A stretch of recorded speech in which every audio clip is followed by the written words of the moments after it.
Hello everyone, welcome to Midweek Gaming. I'm Nick on the side of the comms, of course, Justin providing audio commentary in his own brand of madness where and when applicable. So, another day, another week, and what a week it has been. There's a lot of news that came down the pipeline today, but specifically want to focus on the Nintendo Direct that actually came out, what was it, 3 days ago? Came out the 27th. Let's say 3 days ago. Well, no, 2 days ago, 2 days ago. My time zones are getting messed up here. And yeah, a bunch of big news came from the Direct. A bunch of game releases, bunch of game announcements, and also finally we got a date on the Nintendo Direct, which is going to be the big one talking about the Switch 2. And that is actually April 2nd, which is next week on a Wednesday, which works really great for the show. I say as I record this on a Saturday, but that's completely fine. That's small details. Anyways, so we're just gonna go down the list. Obviously, we can't go down everything that was talked about in the show because, for brevity's sake, there's honestly, if I'm being honest, just so many newsworthy things in this show. I could do an entire expose, like an hour long, just talk about everything in the show and break you down. The things that they talked about. Yes. Yeah, honestly, I could do that, but neither you, I, or the audience wants to sit here that long. So let's not do that and just focus on the things that are big headlines. Starting off with the show opener, which is Dragon Quest 1 and 2 HD 2D remake that feels like a tongue twister, but it really isn't. Dragon Quest. Oh my gosh, that's that. What do I say? Yeah. That's a legendary franchise right there, honestly. And the first and second games being remade. Not remastered, remade. So they're not only updating the visuals, which is again where the term HD 2D comes. Like new content. Exactly. In fact, near the end of the trailer, or near the end of the show, they showed off a new mysterious girl character, and they're like, who is this? So clearly, again, I have not played the first and second. I played quite a few Dragon Quest over the years, but I've not played like the OG originals. Wait, I think it was before my time even. When did the first ones come out, actually? Let me just check this right here on live camera. When did the first Dragon Quests come out? Dragon Quest 1. When did it come out? Let me just check. 1. Release date. When did the first one come out? Yeah, 1986. So, yeah, decent ways before my time. Just a little. Just a little. So, since I wasn't even born in 86, I was born in 2000, if you must know. A bit of lore there. I did not see the first two games. So, it'll be interesting to see, like I said, what those will be like with, a more up-to-date version, up-to-date story. And that's kind of the running theme with this kind of Direct 2 on a side note, where a lot of the games that were showed off are either remasters or remakes generally. Like, a lot of them seem to be remakes of the original. And you don't see too many remasters, honestly, which is good, actually, because if you ask me, it gives the kind of people a reason to go back and experience them. I mean, in the case of Dragon Quest, going back to that, I mean, like I said, the original came out in 86, I think it was, like I said. So clearly people are going to have a reason to go back to that just out of nostalgia. But, it's good to see some games kind of getting that idea of like, well, here's something else to see also alongside the just go back and replay it value. So that's good. Will I get it? Probably, honestly, when it comes out. I've always been a big fan of the Dragon Quest series. The music has always been iconic. Right up there with Legend of Zelda, though I'm sure a few Zelda heads would probably kill me if I said that. But I definitely think it's iconic. Just a so dangerous on that front when it comes to messing with the Zelda heads. Yeah, no. I'm gonna start a war. Yeah. But yeah, that's Dragon Quest 1 and 2. Goodness gracious, I don't think it actually said when it's coming out. Hold on, let me check. I have again links to the ones we're talking about for the most part in the description box below, to both the Direct, Dragon Quest 1 and 2 remake, Shadow Labyrinth, which we'll talk about later in the show, as well as Metroid Prime 4. Yes, they made a 4. Again, we'll talk about that later in the show. No, it didn't say the exact date, just 2025. And I think a lot of them actually also say that too. They give general dates, like either this year or sometime this year specifically. I think one of them was like holiday 2025. So it seems a lot of these dates are still in the works. But yeah, expect this year sometime. Moving right along, we have one that actually Justin is also somewhat interested in talking about too, which kind of struck me as a bit of a surprise, I'm not going to lie, which is what we talked about before, Metroid Prime 4. Yes, gentlemen and ladies, we are having a 4 for the first time in over a decade, I think? What a while. The last Metroid Prime was, I think, in '07, so or '04, somewhere like that. Back in the GameCube Wii era, so yeah, quite a bit. Been a hot minute. Metroid Prime is actually very interesting Mm. because obviously we all know the Metroid format, and if you don't know, it's very ubiquitous with kind of dungeons and Castlevania likes and Going that kind of thing. back and forth between the areas you've explored and re-exploring them and type of thing. Pretty much. Castlevania pretty much also uses a similar format. So if you played Castlevania, you also know the Metroid formula. But it's basically the godfather of all those kinds of formats. Metroid Prime is a very big and interesting series because of the fact that it pretty much takes that theory and throws it all on its head and semi out the window at the same time. Because the first Metroid series or line of games, franchise of games, I'm not sure how to say it, sub-series, let's say, that actually puts you in a first-person perspective in Samus. Yeah. So most games are kind of, what's the word I'm looking for here? The term escapes me at the moment. But they're basically kind of like side-scrollers to a certain extent. But this one is actually first-person, which is always, like I said, what makes the Prime games so unique. And actually, if I'm not remembering this right, don't quote me here, but I think I remember hearing hearsay that this game was actually, the Prime series was actually made kind of on a whim because nobody actually thought it would work.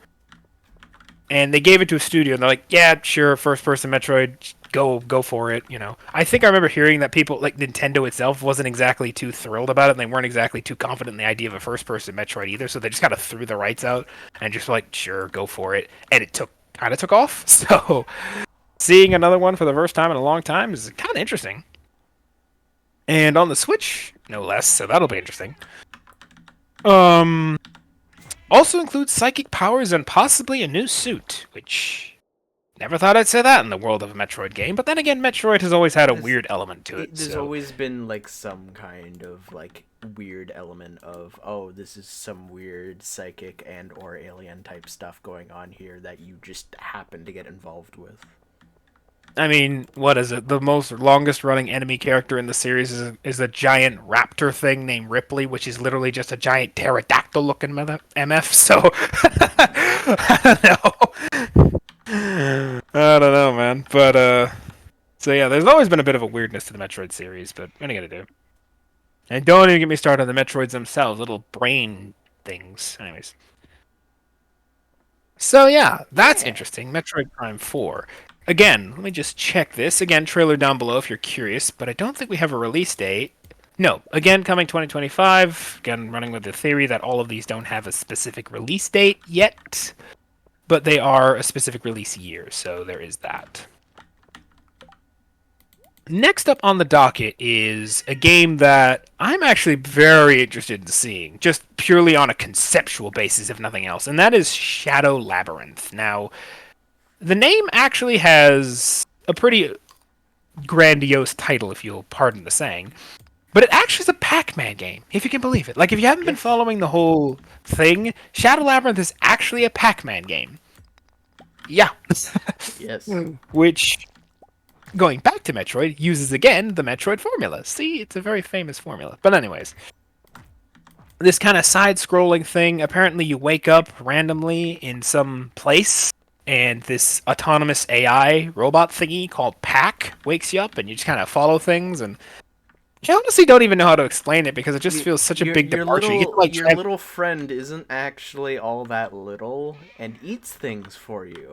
Not only that, but he acts kind of like a demon and again eats things for you.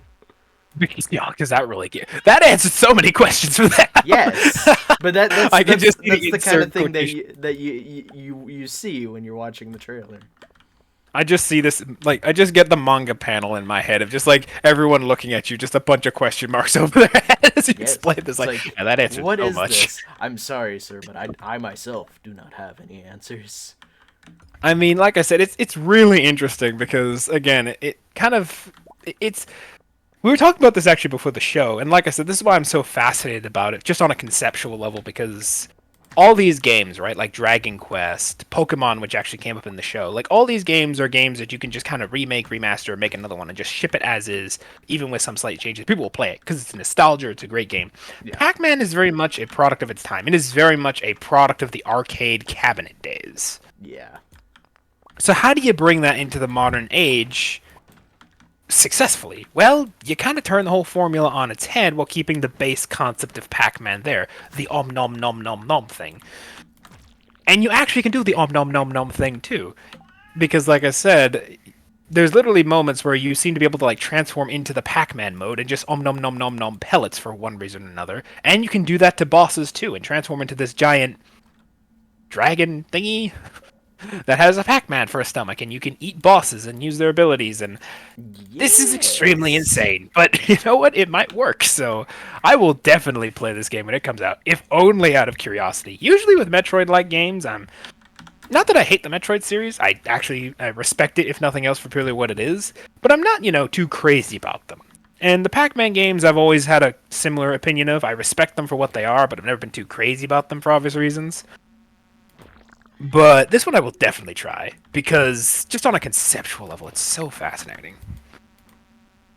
But yeah, that's kind of the big three game trailers we want to talk about. Moving on to more technical aspects of the show, we already talked about the release date for the Nintendo Direct 2 as far as information goes, which is April 2nd. We will cover that, maybe, maybe not live, because it's on a Wednesday. We will see. We've kind of been doing some scheduling things. We'll get back to you on We'll that. see.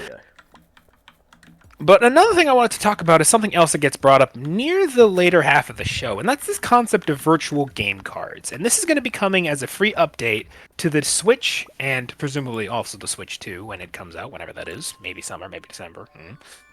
In April when the update goes live. And this is basically going to be this whole new thing they've got going for how they're going to manage your digital library. So basically, when you go to the eShop, right, you buy games, you get the digital download, right? They're going to transform this whole system, supposedly, and turn them from kind of digital games to virtual game cards. And this allows you to kind of, again, as they say, or so they say, kind of take your virtual game, plop it into your machine, play the game, but also allows you to take that out and kind of load it onto a different system. And not even being one of your own. You can also kind of lend these out to your friends for 2 weeks to allow them to play the game, and then after that point they return to you. And if I sound a little confused here, it's because I myself am kind of wrapping my head around it. Like, it feels very similar to what they have going on right It's now with the aspect of sharing. Yeah, it's in a way technically not too dissimilar to what Steam had a little while ago, where you could go and technically share a game with another person, but it's done in a completely different way where it's quite literally seems like that game you send over to someone else and that person is able to play it. Question is would you no longer be able to play it during that period of time, or like how does that half of it work? But it kind of feels like the digital cards are kind of set up like an actual card where you are the only one able to play that card for whatever X amount of time. Yeah, it definitely feels like that, right? Where they're trying to take everything kind of, and I can kind of see what they're doing here, right? They're leaning into the whole family side of Nintendo. Nintendo games generally get passed around because of how easy they are. Obviously, Switches are a lot easier to lug around than PS5s or whatever. Mm-hmm. And obviously, Switch cartridge is very easy to move. It's a very small thing. So if you can digitize that whole process as far as the eShop goes, then you can not only kind of streamline that whole digital library thing, which I'm sure a lot of people do have, especially with the whole push on the more large scale console side with the Xbox and PlayStation to a more digital based only library, which I'm somewhat against, but to each their own. Um, I could definitely see this kind of being more of a streamlined version, especially because they did reveal that this system will work between the Switch and the Switch 2, which goes back to old information we do know about the Switch 2, saying that they did confirm all the first generation Switch games will work on the Switch 2. So that is interesting. Like I said, it'll be one of those moments where you can kind of just pop out a card, quote unquote, and pop it into another machine, or, lend it to your friend for 2 weeks, and you can just kind of move between them and kind of keep this digital library of games that you can just kind of pass around digitally. It Yeah. kind of makes the whole system more ubiquitous, is perhaps the word I'm looking for. Like, they're kind of taking out the whole generational thing. Because, I mean, it kind of goes back to the old DS days, right? Like, if I had a DS, like a 3DS or a DS or whatever, I could just pop a game in DS and put it in the 3DS and da da da da da. It's kind of that kind of more modern version of that to a degree, right? With the whole digital library aspect. Like obviously you still have the physical card, but now you can do that with the digital side too. Well, it A big question mark depends. is how. Like, keep in mind, it kind of made it seem like you could buy a digital card instead of a physical card. No, it seems if the part I showed you is just after they basically announced the whole digital end is turning into that. Oh, okay. All Yeah, right. yeah. I wasn't 100% sure. It kind of sounded like it was pretty much along the lines of like whatever, if you go and buy a game, you can choose to get it like digitally or not. No, no. If memory serves, from what I can see, they're turning that whole section into that. Okay. Which again kind of just goes back to what I said about that whole ubiquity element, which again, it makes sense, right? If they're trying to turn the way you handle digital games kind of the same way you handle physical games, which sure. Yeah. And it kind of again gets rid of that whole ubiquitous of it whole thing, having a library of digital games that are literally digital cartridges. The big thing I was, like I said, going on about is how that'll work with load times. They say that you'll have to like have them linked up together physically, excuse me, the first time, but after that it'll be fine. Maybe it's to do with the actual downloading of the games, and if you're popping games in and out, how's that going to work on a memory side? Because the Switches aren't known for having massive memory unless you have expansions, and I have no idea what the Switch 2 is going to be doing in memory, but we'll have to wait and see. We'll have to see on that. Again, it does make me wonder how it's going to work on a technical side, but that's just because I'm more of a tech head myself to some degree. But it's an interesting concept. And again, that'll be releasing as a free update on the Switches. I believe they said in early April, somewhere in April. I think it's late April. So that'll be coming as a free update to the Switch 2 or Switch 1 in April, and they said that'll come to the Switch 2 obviously when it releases later on. So yeah, that's the virtual game card. Arguably the most confusing aspect of the show. Let's end this off by saying, I can already hear the viewer count dropping. Let's end this off by talking about one last little bit. Shigeru Miyamoto, Mr. Nintendo himself, came out at the very end of the presentation and revealed a very fascinating bit of information and a new kind of update on Nintendo's news and how they're going to deliver it, right? So he kind of said that Nintendo Directs have become this big thing that everyone likes to watch, and it's kind of become a big watch event. Not surprising if you've actually looked at when this Nintendo Direct was up just yesterday. It's actually the fifth, or was, probably might not be anymore, the fifth trending on gaming. And that was yesterday, and it came out on the 17th, so that's even a day after the fact. So it's clearly a big event that a lot of people like to come and see. And they've been doing this since 2016, and they continue to still do these, and are planning to continue to still do these, I should say. But now they have another form that they're also going to be doing as well, maybe a more smaller thing. And he introduced this app called Nintendo Today, and it's really interesting because he basically said anyone with a Nintendo account can access it, and it's basically this mixture of a calendar mixed with a news cycle of kind of news things related to Nintendo. Presumably smaller game releases, maybe, details to the Nintendo Directs, maybe links directly to those so you can watch them there, smaller bits and stuff like that. So it's this interesting kind of mix of a calendar and a news feed for Nintendo directly to the person. And it's an interesting little bit of information. That's how they're going to kind of doing news also going forward alongside the Directs, so it's a bit more of a casual way of delivering news, which is, I guess, nice. I have it myself. I've yet to actually fully try it, but it seems interesting. He has access to it, so. My big question is, again, why exactly do you need a Nintendo account for it? Not as a knock, but just what exactly does it mean? Like, it seems like this thing wouldn't necessarily require one, but again, maybe there's something as Justin and I were talking about with the show that maybe, if you interact with it, maybe you get something on your Nintendo account. We'll see. And also, special rewards type of thing. Pretty much. And one final thing, since we're approaching the 20-minute mark, I promise this is the end, is that they revealed that going forward, after the April 2nd reveal for the Switch 2, all updates for the Switch 2 and information about it will actually be coming through via Nintendo Today. So, seems like a really great way to kind of supercharge the app's use, kind of integrate the Switch 2's release and all information about it with the Nintendo Today, kind of supercharge the numbers. So yeah, if you're looking into getting more information on the Switch 2 after release date, get Nintendo Today, I guess, and keep up with the feed is kind of what the messaging seems to be. I definitely will be.